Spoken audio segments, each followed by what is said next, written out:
Bom dia, boa tarde, boa noite. Então, nós vamos começar essa série que já começamos algumas vezes e não concluímos, mas isso é perseverança. Perseverança é o que marca o ser humano, é o que a gente vai querer. Essa série, ela tem o objetivo de transformação. E a transformação, ela vem principalmente no nosso sentimento, nas nossas emoções. Porque controlando nossos sentimentos, controlando nossas emoções, tudo fica melhor.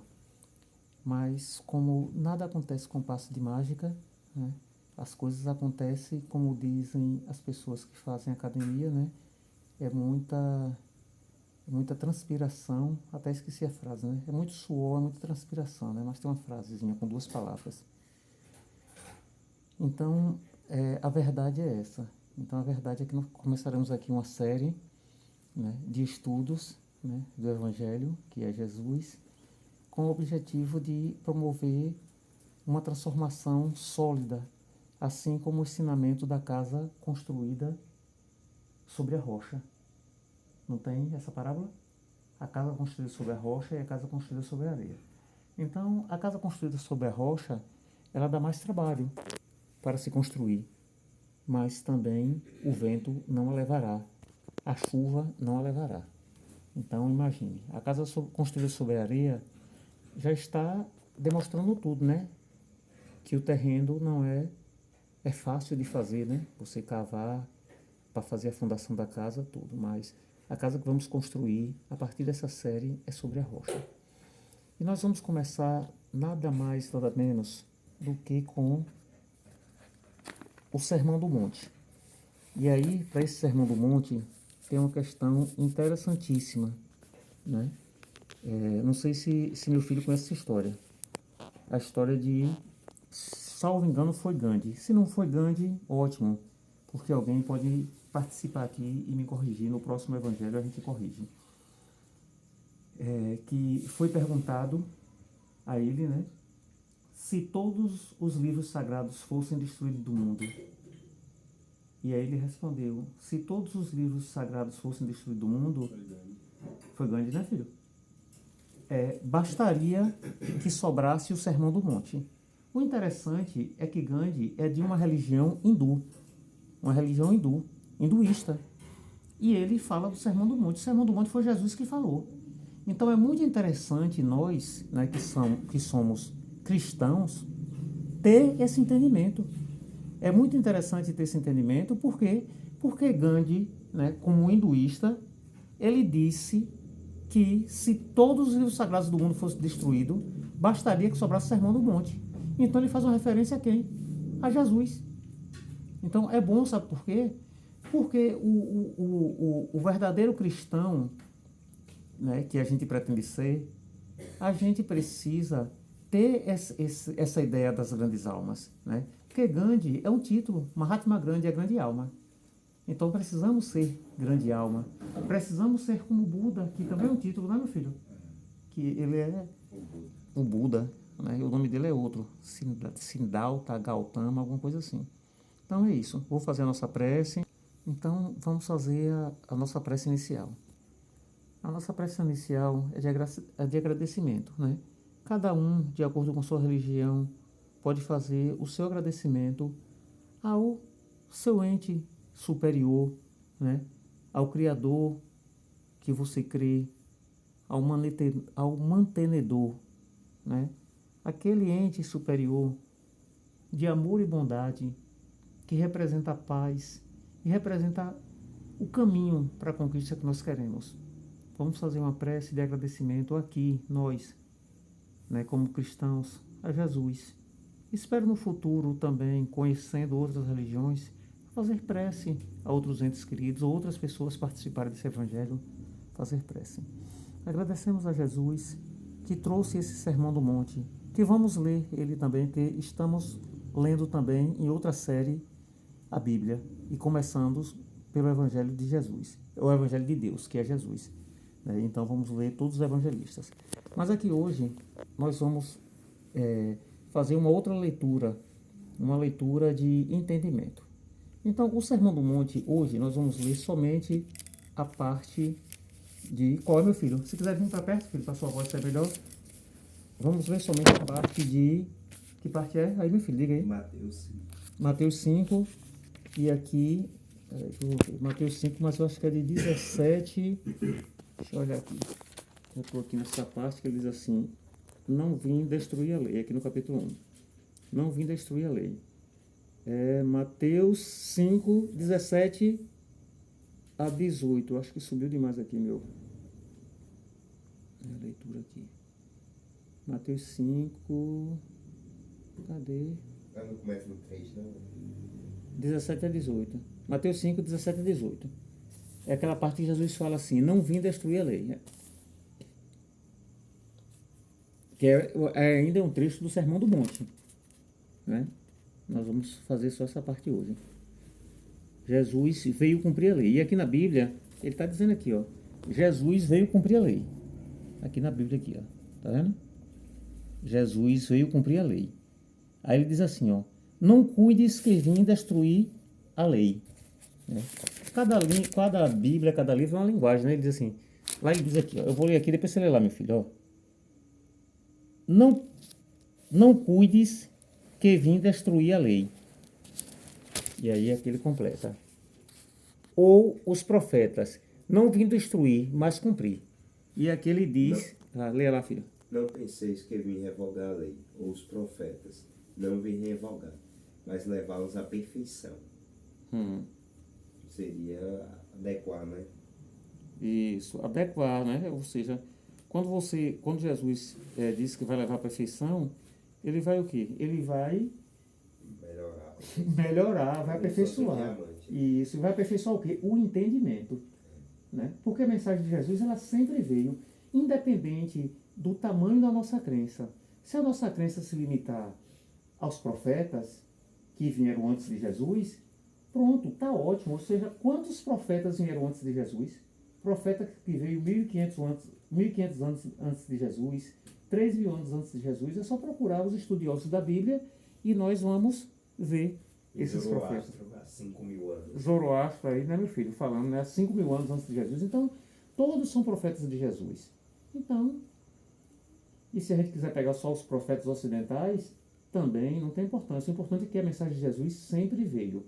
E Jesus, a gente sabe que é o nome que foi dado a ele, o nome, depois de tantas traduções, né, chegou nesse nome, que a gente sabe que no hebraico não é esse nome, e a gente sabe que o título dele é o Cristo. Né? Mas nada disso é importante se nós não nos aperfeiçoarmos. Nome não importa. O importante é a mensagem. Né? A mensagem do Cristo. Mas nosso entendimento vai se aperfeiçoar também. Pode ler, filho. Repita de novo aí, leia todo, o 17 ao 18. E 18. 17 e 18? Isso. Não penseis que vim revogar a lei, ou os profetas, não vim revogar, mas levá-los à perfeição. Porque eu vos declaro esta verdade. Enquanto durar o céu e a terra, nem a menor letra, nem o menor traço será tirado da lei, até que todas as coisas tenham acontecido. Isso, interessante, né? Ou seja, ele não veio nem revogar a lei, nem os profetas. Os profetas que vieram antes dele, né? Malaquias, Elias, Ezequiel, Moisés, João Batista, né? Todos aqueles profetas daquela tradição, daquele local, daquela região que falava hebraico e que tinha o aramaico como segunda língua. Né? Então, ele não veio destruir a lei dos profetas, certo? E é importante saber quem era ou qual era a lei naquele momento. A que lei Jesus se referia quando ele falou isso? A lei daquele povo. Qual era a lei daquele povo? A lei era o quê? Estava escrita onde? Em qual livro? Na Torá. Torá. Ou seja, Jesus se referiu à Torá. Nós tínhamos a Torá e a Taná. Né? A Torá é o Pentateuco. É como se fosse os evangelistas para nós, né? Era a lei resumida, a Torá. Né? E por causa dessa Torá, né, os doutores da lei, né, como se chamam, né, os escribas, os fariseus, né, independente da categoria, eles sempre tentavam pegar Jesus, né, nessas leis, porque muitas coisas escritas, né, e eles tentavam incriminar Jesus dentro da própria lei. E aí vai ter uma passagem interessante que a gente vai ler, não sei se nesse evangelho, mas lá na frente. Ele se atrapalhar. Exatamente. A ideia era essa. A ideia era condenar Jesus. Eles iam se contradizer uma hora ou outra. Ou se contradizer, né? E aí a gente vai ver a leitura da Bíblia, ela é maravilhosa, né? Por causa disso. Falar uma lei, eu falar, mas essa outra lei aqui fala isso. Isso, exatamente. A ideia era aí essa. o Cristo estaria errado. Exatamente. Então Jesus disse que não veio destruir a lei. E qual era a lei? A Torá. Ou seja, Jesus não veio destruir. Tudo isso que Jesus fala aqui está escrito na Torá ou na Taná. Ele apenas fez o quê? Lapidou muitas coisas. Ele veio o quê? Mostrar o quê? A interpretação correta. Porque o que é que o homem faz com a lei? O que é que nós fizemos com a lei? Desde quando os evangelistas escreveram, né? Há 2025 anos, o que é que nós fizemos? Nós, humanidade, nós procuramos sempre o quê? Adequar a lei de Deus, adequar a mensagem de Deus trazida por Jesus, né? O nosso, como é que a gente chama?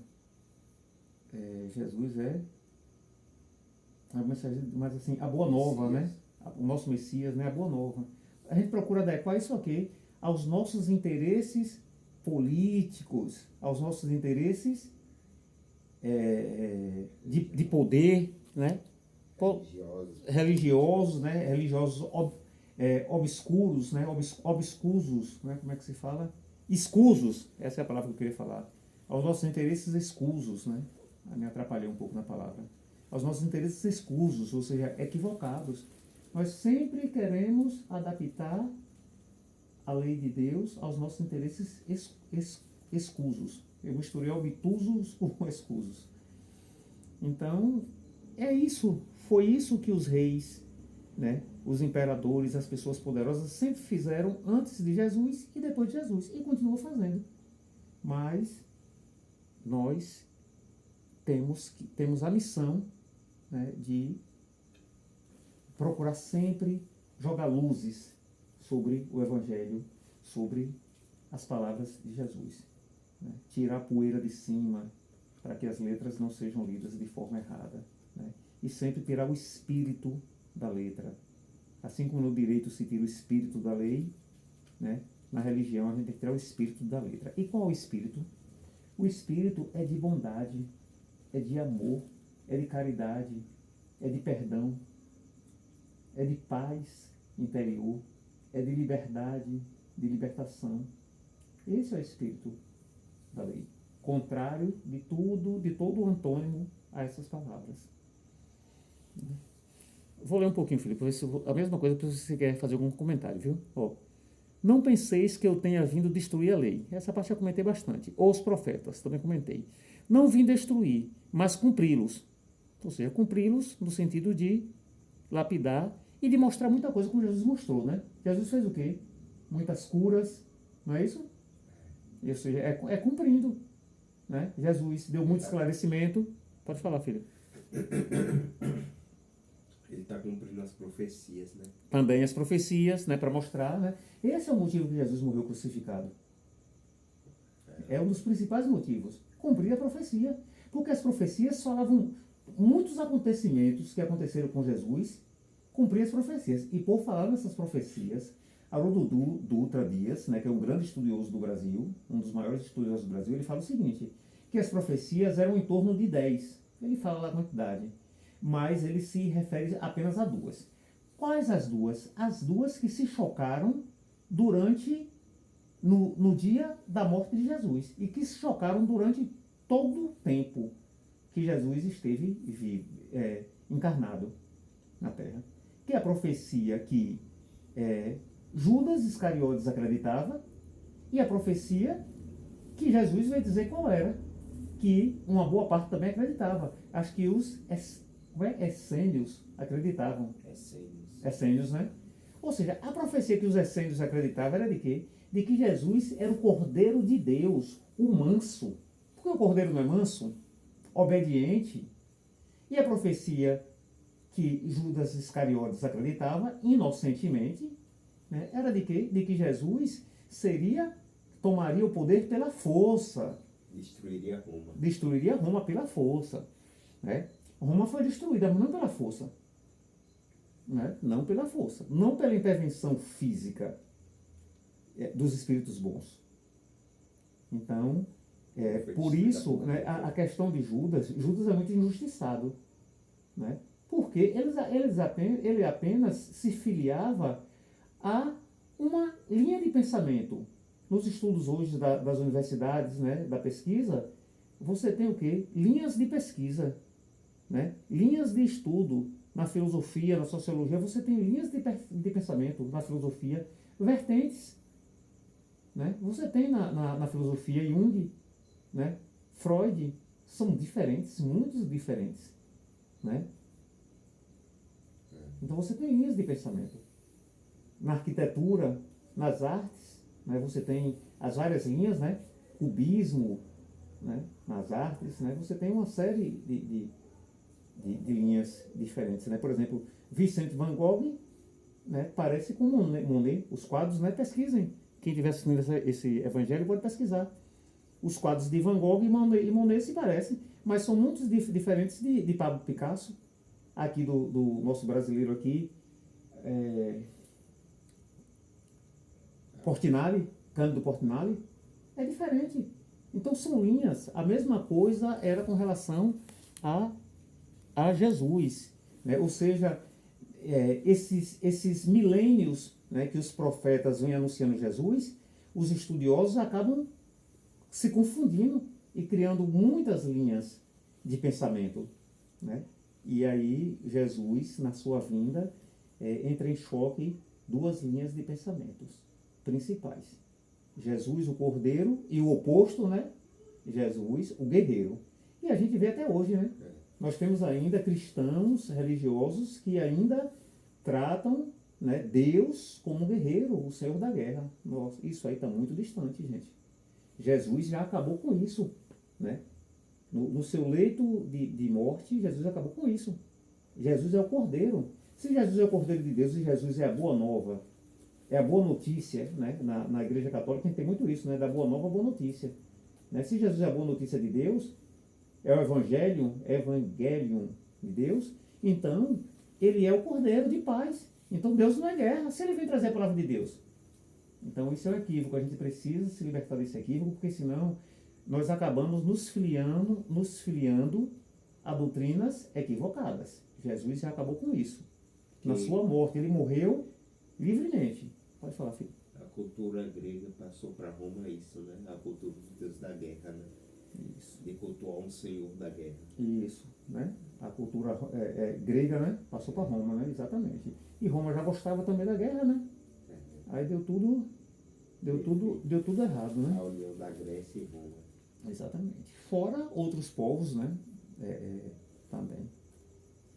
Então, são essas questões que nós precisamos entender e esclarecer. Quando falar, filho, pode vir mais perto, falar mais alto, senão não vai sair, viu? Então, são essas questões. Né? Esse estudo, essa série de estudo, é exatamente para trazer isso, para trazer esse entendimento e, a partir disso, nós formarmos uma convicção sólida dentro de nós. Né? Para que possamos ser esse cordeiro de Deus e aceitar, que nem sempre conseguimos, porque nós somos tentados. Né? Nós vamos estudar em algum momento as tentações que Jesus sofreu. As tentações que Jesus sofreu são representativas para nós. Nós somos tentados. Às vezes você passa uma semana, e é interessante, né? Uma semana de um adulto no trabalho, uma semana de um adolescente na escola, uma semana de uma criança no jardim de infância, uma semana de um adulto na igreja, um dia de um adulto no futebol, um dia de um adulto no trânsito. Você é tentado a semana inteira. Você é tentado até que você cai.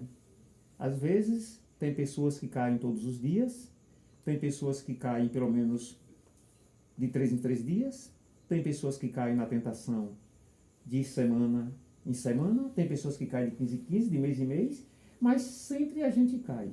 E qual é a ideia? A ideia é que cada vez mais aumente a frequência que nós caímos e não diminua, né? Aumente a frequência.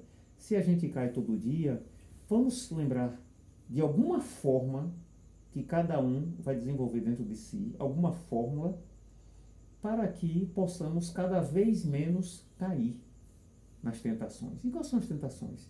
Todas as tentações. A tentação a minha tentação, a principal, que eu caio, eu vou falar de mim. A falta de paciência. Chega uma hora que eu perco a paciência. Então, eu tenho conseguido diminuir a frequência. Estudando o Evangelho e tudo mais, caio. Pode demorar alguns meses, mas caio. Eu acho que hoje eu estou na frequência de mais ou menos uns 3 meses. Eu acho. Para não ser otimista demais. Eu acho que pelo menos com 3 meses eu acabo caindo, né, em uma tentação de acabar com a minha paciência. Mas é isso, o mundo ainda é cheio de injustiças, não é, meu filho? O mundo ainda é cheio de pessoas ingênuas, desequilibradas, né, que com o seu desequilíbrio acaba desequilibrando o outro. Eu lembro de uma frase de uma grande amiga, colega de trabalho, né, evangélica, que ela fala, e eu vou fazer uma palestra sobre isso, estou prometendo aqui, viu, Aninha? Não perca a sua essência ali. E eu vou mais longe. Quando ela fala da essência, ela está falando apenas da minha essência, de mim, quem eu sou, uma pessoa que sempre procuro trazer alegria para as pessoas. Mas eu sei que no fundo, ela também fala da nossa essência divina, porque ela é cristã, evangélica cristã. Então eu vou querer fazer uma palestra sobre isso, sobre a nossa essência. Não perca sua essência. Esse é o caminho. Então não percamos nossa essência e cada vez mais vamos aumentando o tempo, pensando no Cordeiro, que é Jesus. Então, continuando aqui. Presta atenção, filho, para você fazer um comentário, viu? Porquanto, em verdade vos digo, que o céu e a terra não passarão, até que tudo que se acha na lei esteja perfeitamente cumprido. Enquanto não reste um único iota e um único ponto. O céu e a terra não passarão, meu filho. E aí? O céu e a terra não passarão. Não passarão o céu e a terra. Aí nós vamos para um entendimento mais amplo, né? Não nos libertaremos totalmente da matéria, não alcançaremos a perfeição que precisamos nesse estágio, né, da humanidade. Né? Ou seja, enquanto não for cumprido tudo o que se acha na lei, né? Tudo esteja perfeitamente cumprido. Quando a gente cumprir perfeitamente tudo que se acha na lei, já subiremos de nível, né? Passaremos de ano na escola, né, meu filho? Mudaremos de série, né? Qual a série que a gente se encontra hoje? A nossa série é humanidade, né? Como se fosse terceira série primária, né? Digamos assim, né? Então a gente vai passar para o 4º ano, né? Humanidade. Então a gente não vai passar de série enquanto a gente não cumprir toda a lei perfeitamente, né? Um único iota e um único ponto. Ou seja, setio por setio, né? Vírgula por vírgula. Quando a gente cumprir tudo isso, passaremos do estágio de humanidade para um estágio mais avançado, na escola de Deus. E agora aqui, vamos ler essa parte para esse evangelho não ficar muito longo, né? Aqui, meu filho, você vai ler aqui agora. Ah, não. Moisés.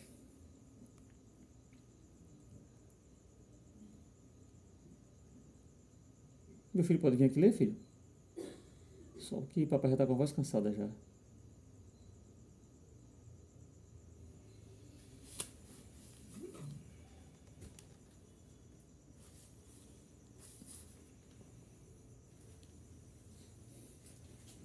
Só para encerrar, ler aqui, que vai pegar uma parte do Sermão do Monte, só para encerrar.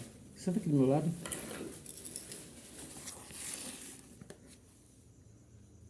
Moisés. Vamos falar de Moisés. Cadê? Está aqui. Tem que sentar aqui que é para ficar visível.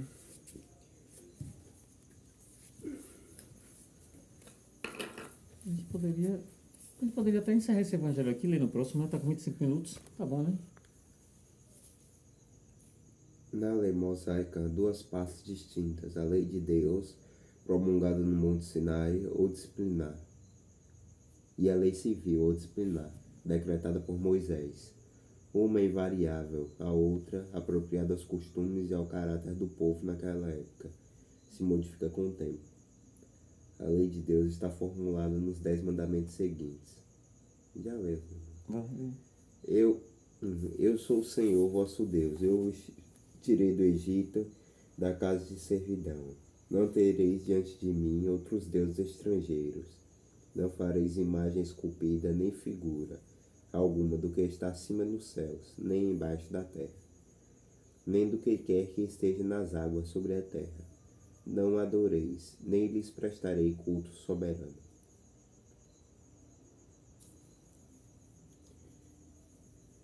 Pode ler. Não pronunciareis em vão o nome do Senhor vosso Deus. Lembrai-vos de santificar o dia de sábado. Honrai o vosso pai e a vossa mãe, a fim de viverdes longo tempo na terra, que o Senhor vosso Deus vos dará. Não mateis, não cometeis adultério, não roubeis, não presteis testemunho falso contra o vosso próximo, não desejais a mulher do vosso próximo, não cobiceis a casa do vosso próximo, nem o seu servo, nem a sua serva, nem o seu boi, nem o seu asno, nem qualquer das coisas que lhe pertençam. É de todos os tempos e de todos os países essa lei, e tem por isso mesmo caráter divino. Todas as outras são leis que Moisés decretou, obrigado que se via a conter pelo temor um povo de seu natural turbulento e indisciplinado, no qual tinha ele de combater arraigados abusos e preconceitos adquiridos durante a escravidão no Egito. Para imprimir autoridade às suas leis, houve de lhes atribuir a origem divina, conforme o fizeram todos os legisladores dos povos primitivos. A autoridade do homem precisava apoiar-se na autoridade de Deus, mas só a ideia de um Deus terrível poderia impressionar as criaturas ignorantes, das quais ainda pouco desenvolvidos se encontravam o senso moral e o sentimento de uma justiça reta. É evidente que aquele que incluirá entre os seus mandamentos este: não matareis, não causareis dano ao vosso próximo, não poderia contradizer-se, fazendo da exterminação um dever. As leis mosaicas, propriamente ditas, revestiam, pois, um caráter essencialmente transitório. Pronto, então nós encerramos esse evangelho aqui, né? E no próximo evangelho vamos fazer um comentáriozinho, que aqui já ficou suficiente, né? Rápido, sobre essa parte aqui de Moisés, né? Mas vamos focar hoje, só para lembrar, né, qual é o nosso foco hoje. O nosso foco hoje é esse aqui, é Jesus, o Cordeiro. Porque essa série, ela tem como objetivo, né, paulatinamente, pouco a pouco, provocar a nossa transformação emocional. E qual é a nossa transformação emocional? A nossa transformação emocional é ser um Cordeiro de Deus. Porque nós vamos ler as bem-aventuranças, lá na frente vamos ler as bem-aventuranças, né? E quando a gente lê as bem-aventuranças, a gente vai ver que bem-aventurados são os mansos e os pacíficos. Essa é a mensagem de Jesus. Por isso que a mensagem de Jesus é contra tudo que é agressivo, tudo que é violento, né? E contra muitas outras coisas. Então essa transformação é paulatina, pouco a pouco. Vamos fazer a nossa prece final e agradecer a Jesus por estar vivo. Vamos agradecer a Jesus por estar vivo, né? Agradecer a Deus por estar vivo. Agradeça ao seu anjo protetor, ao seu Espírito bom. Agradeça ao seu ente, ao Deus que você acredita, de amor e bondade, de paz, do bem, de justiça, de caridade. Nós agradecemos a Deus por estar vivo. Nós agradecemos a Deus por estar aqui, reunidos nessa conexão com o Criador do Universo, aquela série The Chosen, né, apesar de uma ou outra coisa equivocada, mas ela é maravilhosa, é recomendada, não é, meu filho? Nós assistimos ela, é muito recomendada, né? E lá ela fala uma coisa muito acertada, que Deus é o Deus do universo. Então pensemos nesse universo grandioso e não vamos dar tanto valor assim às coisas materiais, a ponto de fazer com que elas se tornem superiores às coisas espirituais.